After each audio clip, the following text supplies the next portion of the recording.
Last night, Atlanta's trendiest nightclub wasn't just hosting a party, it felt more like a battlefield filled with emotions, drama, and tension.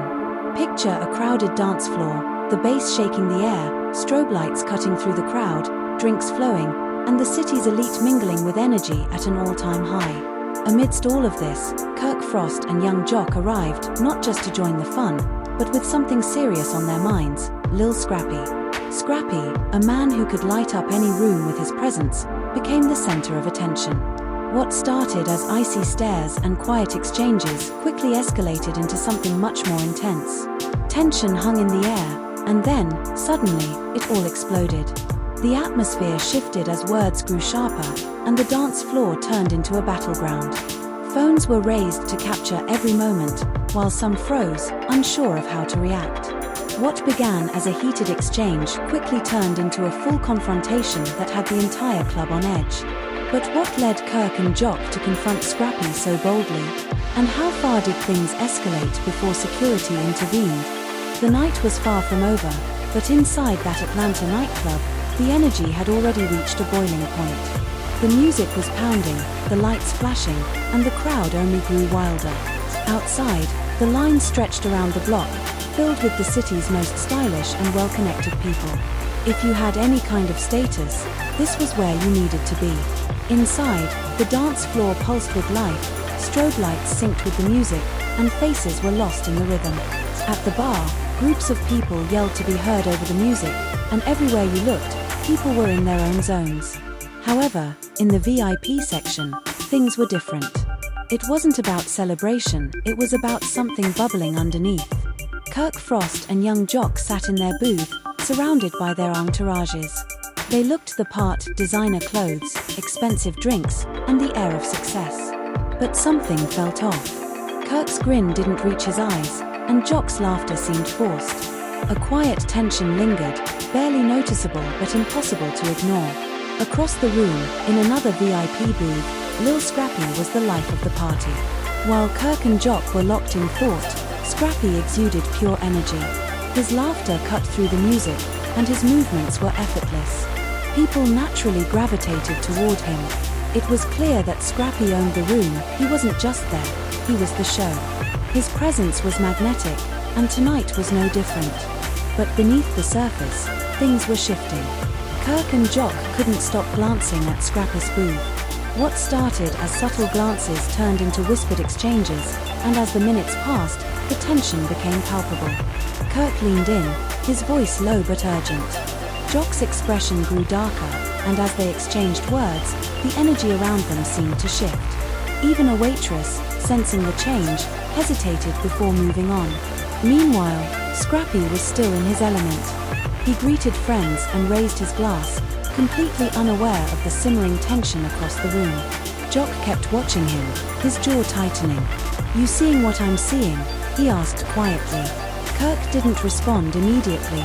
He kept his gaze fixed on Scrappy, and finally, he nodded. "Yeah," he said, his voice calm. "I see it." There was history between the three men, a history most people in the club didn't know about. They had crossed paths over the years, attending the same events, running in the same circles. To the outside world, their interactions seemed friendly enough, but beneath it all, there were layers. Scrappy's rise, his unfiltered confidence, and his growing influence had made him a favorite among many. But not everyone was a fan.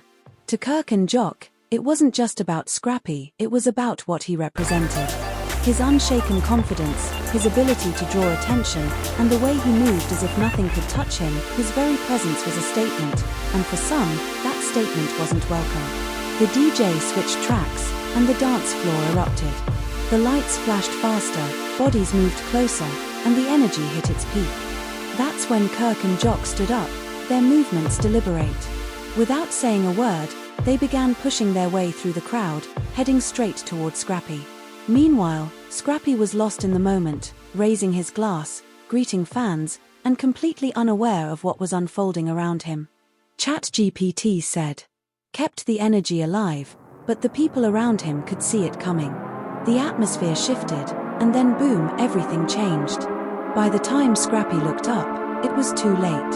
They were already there. Kirk stopped just a few feet away, hands tucked in his pockets, while Jock stepped in closer. The air around them shifted. The music, the flashing lights, the distant laughter all faded into the background. A heavy silence wrapped around their space, thick with tension. Scrappy lowered his drink slightly, his usual grin dimming. His posture straightened as he sized them up. "What's going on, fellas?" he asked, his tone casual but cautious. Behind him, his crew stirred. A couple of them stood up, their eyes flicking between Kirk and Jock. Nobody said a word, but the tension in the room was impossible to ignore. Even the onlookers could feel it. Kirk didn't answer right away. He studied Scrappy, his expression unreadable. Then, finally, he spoke. "You've been running your mouth," Kirk said, voice low. "Stirring up drama. You know exactly what I'm talking about." Scrappy's grip tightened around his glass. He raised an eyebrow, but the usual confidence in his voice wavered. "I don't know what you mean," he said. His words were firm, but something in his posture betrayed him. His eyes flicked toward his booth, where his crew was now fully alert. They murmured among themselves, but no one moved. This was Scrappy's battle, and he knew it. "If you've got something to say," he continued, turning back to them, "say it." Jock stepped forward, closing the last bit of distance between them. His body language was calm, controlled, but his eyes told a different story. "We've got plenty to say," Jock said, his voice sharp enough to slice through the noise. "And if you're smart, you'll listen." Scrappy didn't flinch. If anything, his stance became firmer. "Oh yeah? Like what?" His tone edged into defiance, his free hand curling into a fist at his side. He took a step forward, now standing nearly toe-to-toe with Jock. The crowd around them shifted, some stepped back, others leaned in, drawn by the pull of an impending explosion. In that moment, the nightclub wasn't about the music, the drinks, or the party. That space where Kirk, Jock, and Lil Scrappy stood had become an entirely different battlefield. Nearby, Scrappy's crew was tense, some standing, some hovering near the booth.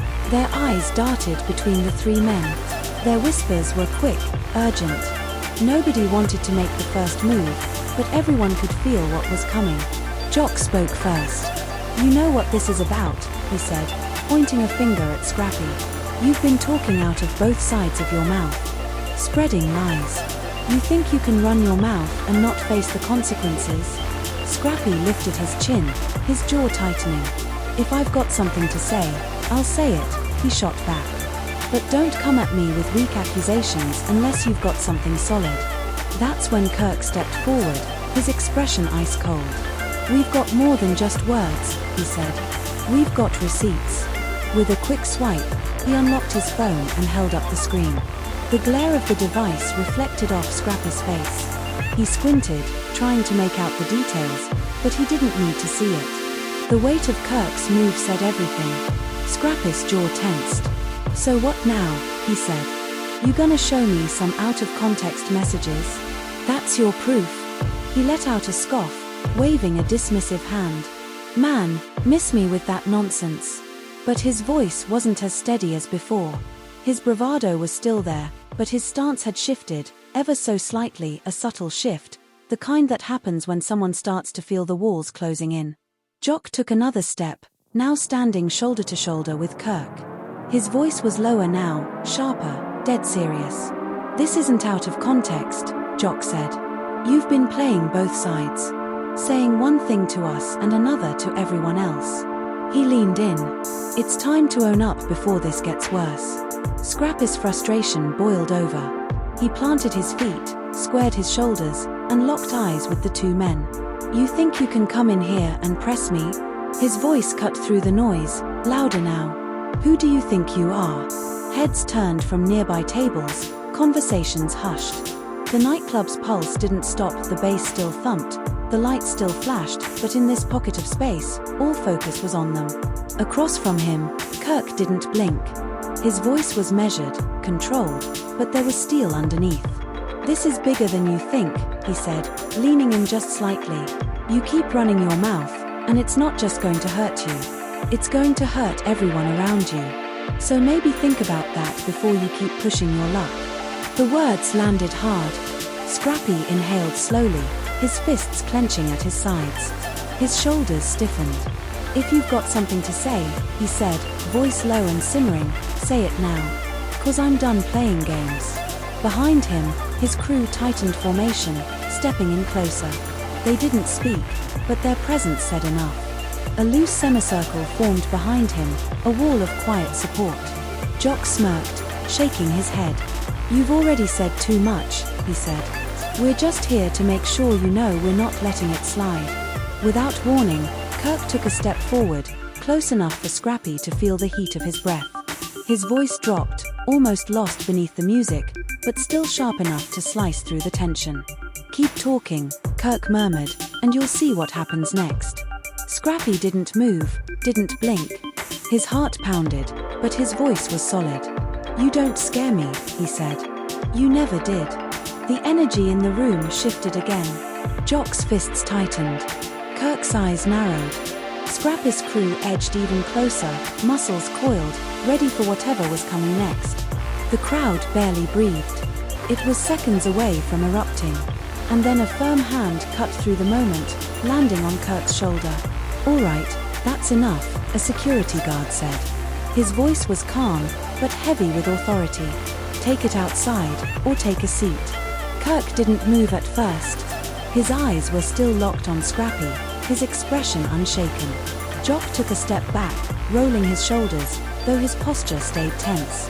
Scrappy exhaled slowly, loosening his stance, but the fire in his eyes never faded. The security guard wasn't playing. He motioned toward their booths. "I don't care who you are," he said, voice stone-like. "This isn't the place for that." For a split second, it looked like Kirk and Jock might push back. The air was still thick with the weight of everything unsaid, but then Kirk slid his phone back into his pocket. "We'll settle this another time," he said, voice low, just loud enough for Scrappy to hear. Jock gave Scrappy one last look before turning away. No more words, no more threats, just unspoken promises. They walked back toward their VIP section, disappearing into the crowd. Scrappy didn't move right away. His breath was still a little heavy, his hands still tingling from the rush. A hand landed on his shoulder, one of his crew. "You good, man?" Scrappy blinked, forcing himself to ease back into the moment. "I'm good." He picked up his drink, took a slow sip, and turned toward his booth. His voice was calm, steady, but there was an edge beneath it. "They're all talk," he let the words settle. "Always have been." Jock didn't add anything. They turned and walked back toward their booth, the crowd around them murmuring in surprise as they left. Scrappy didn't move immediately. His crew lingered close, but his eyes remained fixed on the two men as they disappeared into the crowd. "Is everyone good?" one of his boys asked quietly, the concern in his voice thinly veiled. Scrappy exhaled slowly, taking another sip of his drink, the tension not fully leaving his body. "Yeah," he muttered, though it was clear the storm wasn't over. "I'm good." But his voice betrayed him, the uncertainty creeping in. His crew could see it. They were watching him carefully, waiting for the next step. They knew this wasn't the end. Not by a long shot.